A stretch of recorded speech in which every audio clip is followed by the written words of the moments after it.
بسم اللہ الرحمن الرحیم۔ شروع اللہ کے نام سے جو بڑا مہربان نہایت رحم کرنے والا ہے۔ السلام علیکم ناظرین، welcome to my YouTube channel Hadia Voice کے ساتھ۔ ناظرین، آج کا قصہ ہارون رشید بادشاہ کے اکلوتے بیٹے کا ہے کہ کیسے انہوں نے بادشاہ کے بیٹے ہونے کے ناطے اپنی پوری زندگی سادھارن طریقے سے گزاری اور اللہ تبارک تعالیٰ کے نزدیک ہو گئے۔ ناظرین، ہارون رشید کا ایک بیٹا تھا جس کی عمر تقریباً 16 سال کی تھی۔ وہ بہت کثرت سے بزرگوں کی محفل میں بیٹھا کرتے تھے اور اکثر قبرستان چلے جایا کرتے تھے اور وہاں جا کر کہا کرتے تھے کہ تم لوگ ہم سے پہلے دنیا میں تھے، دنیا کے مالک تھے، لیکن اس دنیا نے تمہیں نجات نہ دی حتیٰ کہ تم قبروں میں پہنچ گئے۔ کاش مجھے کسی طرح خبر ہوتی کہ تم پر کیا گزر رہی ہے اور تم سے کیا سوال و جواب ہوئے ہیں۔ اور اکثر یہ کہا کرتے تھے کہ مجھے جنازے ہر دن ڈراتے ہیں اور مرنے والوں پر رونے والوں کی آوازیں مجھے غمگین رہتی ہیں۔ ایک دن آپ اپنے بادشاہ کے ساتھ محفل میں موجود تھے۔ اس محفل میں وزیر، امیر سب جمع تھے اور آپ کے بدن پر ایک کپڑا معمولی اور سر پر ایک لنگی بندھی ہوئی تھی۔ سلطنت آپس میں کہنے لگی کہ اس پاگل لڑکے کی حرکتوں نے بادشاہ کو دوسرے بادشاہوں کی نگاہ میں ذلیل کر دیا ہے۔ اگر بادشاہ اس کو تہذیب دے تو یہ شاید اپنی اس حالت سے باز آ جائے۔ بادشاہ نے یہ سن کر اس سے کہا کہ بیٹا، تو نے مجھے لوگوں کی نگاہ میں ذلیل کر رکھا ہے۔ بیٹے نے یہ بات سن کر باپ کو تو کوئی جواب نہ دیا، لیکن ایک پرندہ وہاں بیٹھا تھا۔ اس کو کہا، اس ذات کا واسطہ جس نے تجھے پیدا کیا، تو میرے ہاتھ پر آ کر بیٹھ جا۔ وہ پرندہ وہاں سے اڑ کر اس کے ہاتھ پر آ کر بیٹھ گیا۔ پھر کہا کہ اب اپنی جگہ پر چلا جا۔ وہ ہاتھ سے اڑا اور اپنی جگہ پر چلا گیا۔ اس کے بعد اس نے عرض کیا کہ ابا جان، اصل میں آپ دنیا سے جو محبت کر رہے ہیں اس نے مجھے رسوا کر رکھا ہے۔ اب میں نے یہ ارادہ کر لیا ہے کہ آپ سے جدائی اختیار کر لوں۔ یہ کہہ کر وہاں سے چل دیے اور آپ ایک قرآن شریف اپنے ساتھ لیا۔ چلتے ہوئے ماں نے ایک بہت قیمتی انگوٹھی بھی اس کو دے دی۔ کہا کہ مشکل وقت میں تم اسے فروخت کر کر اپنی ضرورت پوری کر لو گے۔ وہ یہاں سے چلے گئے، بصرہ پہنچ گئے اور مزدوروں میں کام کرنے لگے۔ آپ صرف ہفتے میں ایک دن ہی مزدوری کرتے تھے اور 8 دن تک وہ مزدوری نہیں کرتے تھے اور 8 دن تک وہ مزدوری کے پیسے خرچ کرتے اور پھر 8ویں دن مزدوری کرنے چلے جاتے اور اپنے کام کے لیے صرف 1 درہم ہی لیتے تھے، 1 درہم سے نہ زیادہ نہ کم، اور پورے ہفتے صرف 1 درہم سے گزارا کرتے تھے۔ ابو عامر بصری رحمت اللہ علیہ کہتے ہیں کہ میری ایک دیوار گر گئی تھی۔ اس کو بنوانے کے لیے میں کسی معیار کی تلاش میں نکلا۔ کسی نے بتایا ہوا تھا کہ وہ شخص بھی تعمیر کا کام کرتا ہے۔ میں نے دیکھا کہ وہ نہایت خوبصورت لڑکا بیٹھا ہے اور قرآن شریف کی تلاوت کر رہا ہے۔ میں نے اس سے پوچھا کہ لڑکے مزدوری کرو گے؟ کہنے لگا، کیوں نہیں کریں گے، مزدوری کے لیے تو پیدا ہوئے ہیں۔ آپ بتائیں کیا خدمت مجھ سے لینا چاہتے ہیں؟ میں نے کہا، گارے مٹی کا کام لینا ہے۔ اس نے کہا کہ میں 1 درہم لوں گا اور نماز کے وقت کام نہیں کروں گا کیونکہ مجھے نماز ادا کرنے جانا ہوتا ہے۔ اس نے ان کی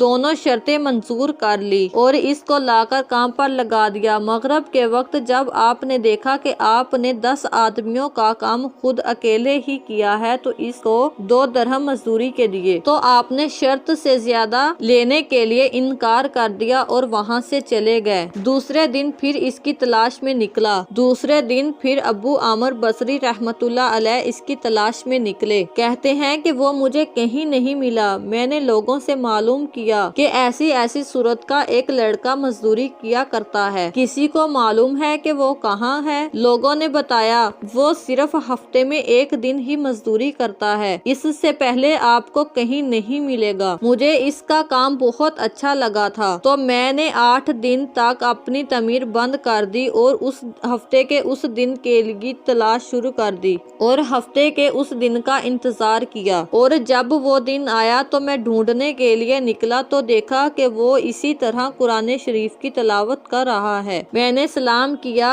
اور مزدوری کرنے کا پوچھا۔ اس نے وہی پہلی 2 شرطیں بیان کی، میں نے منظور کر لی۔ وہ میرے ساتھ آ کر کام میں لگ گیا۔ مجھے اس پر حیرت ہو رہی تھی کہ پچھلی بار اس نے اکیلے 10 آدمی آدمیوں کا کام کیسے کر لیا، اس لیے میں اس مرتبہ کسی ایسی جگہ چھپ کر اسے دیکھ رہا تھا کہ یہ کام کیسے کرتا ہے۔ تو یہ منظر دیکھ کر میں حیران رہ گیا کہ وہ ہاتھ میں گارا لے کر دیوار پر ڈالتا ہے اور پتھر اپنے آپ ہی ایک دوسرے کے ساتھ جڑتے چلے جاتے ہیں۔ مجھے یقین ہو گیا کہ یہ کوئی اللہ کا ولی ہے اور اللہ کے اولیاء کے کاموں کی غیب سے مدد ہوتی ہے۔ جب شام ہوئی تو میں نے اس کو 3 درہم دیے۔ اس نے لینے سے انکار کر دیا کہ اتنے درہم میں کیا کروں گا۔ وہ 1 درہم ہی لے کر چلا گیا۔ میں نے پھر 1 ہفتہ اس کا انتظار کیا اور تیسرے ہفتے اس کو تلاش میں نکل گیا۔ وہ مجھے نہ ملا۔ میں نے لوگوں سے معلوم کیا، ایک ایسا شخص ملا جس نے بتایا کہ وہ 3 دن سے بیمار فلاں ویران جنگل میں پڑا ہے۔ میں نے اس شخص سے درخواست کی کہ وہ مجھے اس ویران جنگل میں پہنچا دے، لہٰذا وہ شخص مان گیا اور مجھے لے کر اس ویران جنگل میں آ گیا۔ تو وہاں جا کر میں نے کیا دیکھا کہ وہ بے ہوش پڑا ہے، آدھی اینٹ کا ٹکڑا سر کے نیچے رکھا ہوا ہے۔ میں نے اس کو سلام کیا، اس نے جواب نہ دیا۔ میں نے دوسری مرتبہ سلام کیا، اس نے آنکھ کھولی اور مجھے پہچان لیا۔ میں نے جلدی سے اس کا سر اینٹ سے اٹھایا اور اپنی گود میں رکھ لیا۔ اس نے سر ہٹا لیا اور کہا، میرے دوست، دنیا کی نعمتوں سے دھوکے میں نہ پڑ،